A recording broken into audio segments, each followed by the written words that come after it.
Dwayne Laughlin here. Welcome to our YouTube channel.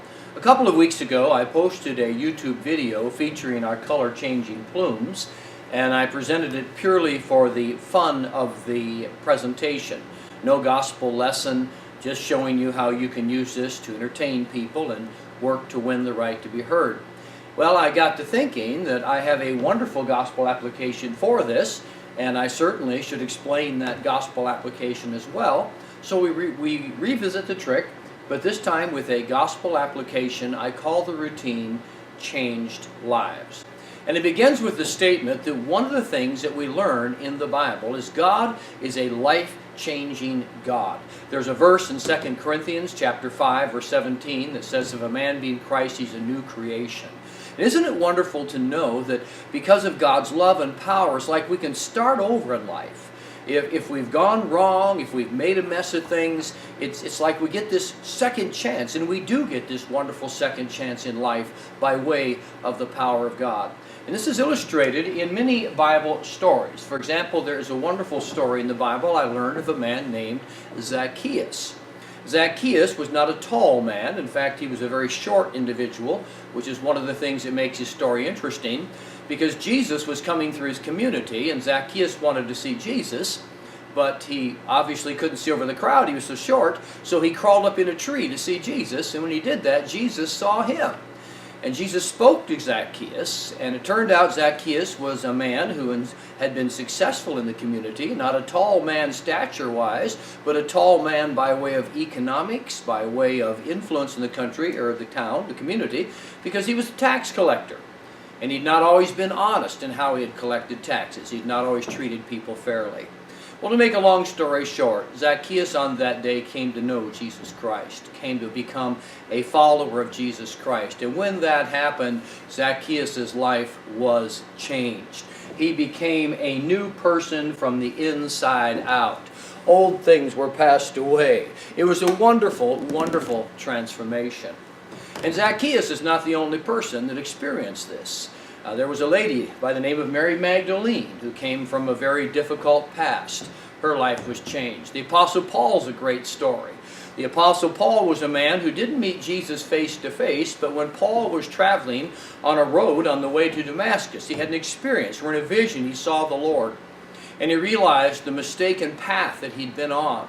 And he realized the need to give his heart and life to the Lord. And when he did that, his life was changed. Mary Magdalene's life was changed. The lives of so many were changed.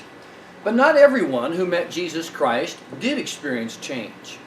There's an interesting story in the New Testament about a man who was rich. In fact, he was called the rich young ruler. And this man came to Jesus Christ, and he wanted to know what he had to do to have eternal life. And basically, he had a lot of things in this world, and he just sort of wanted to add eternal life to his collection of good things. And when Jesus spoke to the man about the need to surrender his life to Christ and to become a true follower of God, the man realized he didn't really want to do that. He wanted to continue to be the person he'd always been. He wanted to continue to have the life he'd always had. He just sort of wanted to add Jesus to it. And because of that, this man was not changed. He walked away from Jesus Christ with an empty heart and an empty life, a life full of the things that he could have had, but nevertheless a life you could say spiritually empty, because he had not been willing to give his heart to the Lord. So that brings us to nowadays and to you and I, and the question is, are we going to be like that rich young ruler who walked away from Jesus the same as he was when he met Jesus? Because he wasn't willing to let go of the things of this world. He was not willing to open up his life to what God wanted to do in him and the change God wanted him to experience. Are we going to be that person? Or are we going to be like many others in the Bible who realize there's sin that needs to be forgiven? There's troubles that need to be left behind, but most of all, there's a God to serve. There's a great and wonderful opportunity out there for us, and if we give our hearts and lives to the Lord, He'll change us from the inside out like He changed so many others. And we too can become the new creations, people with a new life that is lived for Christ and a life with everlasting hope. So that's the lesson. That's the basic idea. We finish with the feathers like that. As I've mentioned many times on our YouTube videos, we don't discuss the secrets to the tricks on this video channel because we can't control who watches it, and we need to protect the secrets of magic. But all of these tricks are available at LaughlinMagicStore.com. If you see little feather things floating in the air as I do this, I don't know if the camera picked them up or not, it's because these plumes are brand new. And if you get the plumes when they're brand new, sometimes there's a little bit of fluff on them that just has to do with the fact that they're brand new. And if you shake them a little bit or use them a time or two, that fluff all goes away and you don't have any more of those little things floating in the air. Obviously what we do with the plumes is unique if you know anything about feather plume magic, because we're only using 2 colors, and all the ones of one color change to another color. I don't think anything like that's ever been done before in magic relating to feather plumes, so it makes for a very good trick. But in this case, I really like the story.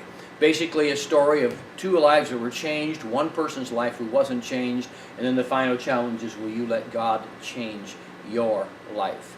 As always, when I'm speaking to the camera, it's a little weird. It's just me in our studio here. So I feel like my pattern maybe isn't quite as crisp and quite as clear as it would be if people were here. But nevertheless, you get the idea. And if you have the plumes or you're interested in the plumes, now you know a way you can use them with gospel illustration. That's it. I'm Dwayne Laughlin. Thanks for tuning in.